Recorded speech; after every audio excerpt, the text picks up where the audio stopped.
Paulas Hüttentour in den Alpen.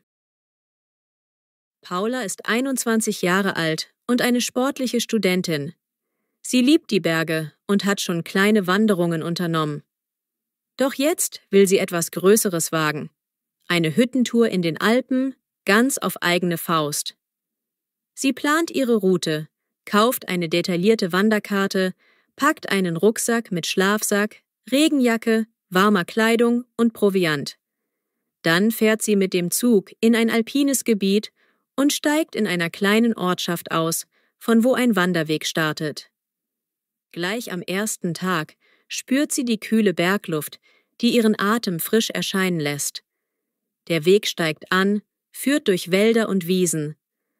Paula genießt den Duft von Tannennadeln, das Summen von Insekten, das Pfeifen der Murmeltiere, wenn sie höher kommt. Nach ein paar Stunden erreicht sie ihre erste Berghütte, eine gemütliche Unterkunft in etwa 1500 Metern Höhe. Sie ist etwas außer Atem, aber das Panorama entschädigt alles. Schroffe Felsen in der Ferne, Almwiesen, auf denen Kühe grasen. Die Hütte hat ein kleines Lager für Übernachtungen, einen Gastraum und eine Terrasse, wo andere Wanderer sitzen und Suppe oder Kaiserschmarren essen. Paula meldet sich bei der Hüttenwirtin an, wählt ein einfaches Abendessen und sitzt mit anderen Leuten am Tisch. Sie lernt Timo und Sarah kennen, die auch eine mehrtägige Tour machen. Sie sind älter und haben mehr Erfahrung. Paula hört ihren Geschichten gespannt zu.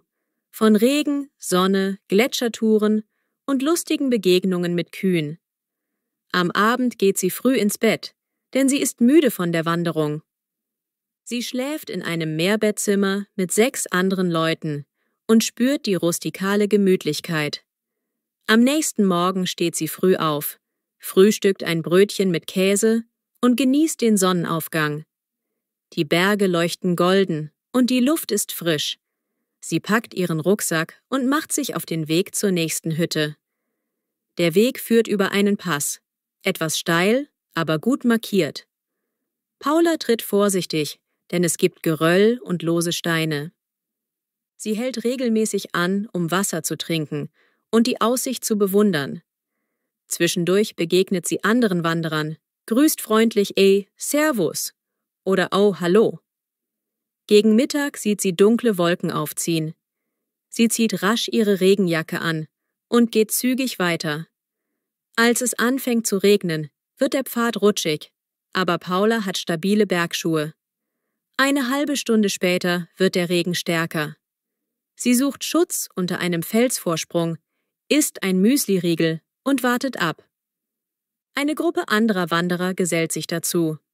Gemeinsam lachen sie über das Wetter, teilen ihre Schokoriegel. Als der Regen nachlässt, wandern sie zusammen weiter. Am späten Nachmittag erreicht Paula die zweite Hütte, die etwas größer ist als die erste. Sie ist froh, sich aufwärmen zu können. Im Gastraum ist es gemütlich. Es brennt ein kleiner Ofen. Paula bestellt eine Suppe und hört den Gesprächen zu. Ein älterer Wanderer erzählt von einer Etappe am nächsten Tag, die angeblich schwierig sein soll. Paula checkt ihre Karte und entscheidet, ob sie diese Route nehmen oder eine leichtere Variante wählen will. Sie ist zwar sportlich, aber will nichts riskieren. Sie verbringt den Abend mit Lesen und Notizen im Hüttentagebuch. Viele Leute schreiben dort ihre Eindrücke hinein. Fantastische Sicht, toller Kaiserschmarrn, Vorsicht bei Nässe. Paula fühlt sich in der Bergwelt geborgen und denkt, dass sie sich hier richtig erholen kann, trotz körperlicher Anstrengung. Am nächsten Tag lacht die Sonne wieder vom Himmel. Sie zieht los, sieht Kühe auf einer Alm und fotografiert Blumen am Wegesrand. Manchmal hält sie einfach inne, atmet tief durch und genießt die Stille. In der Ferne sieht sie einen Gipfel mit etwas Schnee, obwohl es Sommer ist. Ihr Ziel an diesem Tag ist eine Hütte, die fast 2000 Meter hoch liegt. Der Weg dorthin wird steiler, schlängelt sich serpentinenartig hinauf. Paula spürt ihre Muskeln, doch sie bleibt motiviert. Ab und zu überholt sie langsamere Wanderer oder wird selbst von schnelleren überholt. Jeder tauscht ein kurzes Grüß Gott oder ja guten Tag aus. Oben angekommen, gibt es eine spektakuläre Aussicht ins Tal. Paula sieht winzige Häuser, grüne Wiesen und weiter hinten vielleicht einen See. Der Himmel ist klar und sie macht Fotos, um die Erinnerung festzuhalten. In der Hütte ist es etwas voller, weil viele Leute genau diese Aussicht genießen möchten. Paula teilt sich ein Zimmer mit 3 anderen Frauen, die sie noch nicht kennt. Sie kommen ins Gespräch. Alle sind begeistert von den Bergen, reden über Wandererlebnisse und lustige Missgeschicke. Abends sitzen sie gemeinsam draußen auf der Terrasse, trinken Tee oder Bier und beobachten, wie die Sonne hinter den Gipfeln verschwindet. Dieses Abendrot ist unbeschreiblich schön, denkt Paula. Der nächste Tag ist ihr letzter auf der Tour. Sie muss wieder ins Tal zurück, um mit dem Bus nach Hause zu fahren. Sie steht früh auf, bedauert, diese Berge zu verlassen. Sie genießt noch einmal einen kräftigen Hüttenkaffee, sagt dem Hüttenwirt Auf Wiedersehen und packt sich ein kleines Lunchpaket ein. Der Abstieg ist lang, aber einfacher. Die Knie werden stark belastet und sie macht öfter Pause. Unterwegs plaudert sie kurz mit einer Familie, die sich verläuft. Paula zeigt ihnen auf der Karte den richtigen Weg, weil sie inzwischen schon Erfahrung im Kartenlesen hat.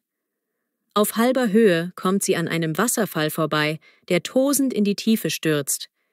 Sie hält ihre Hände ins kalte Wasser und erfrischt sich.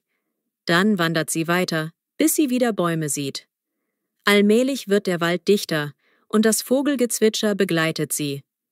Als sie schließlich am Ausgangspunkt ankommt, setzt sie sich auf eine Bank und atmet tief durch. Sie ist ein bisschen erschöpft, aber sehr stolz. Beim Busbahnhof trifft sie zufällig ein bekanntes Gesicht, einen Wanderer, den sie auf der Hütte gesehen hat.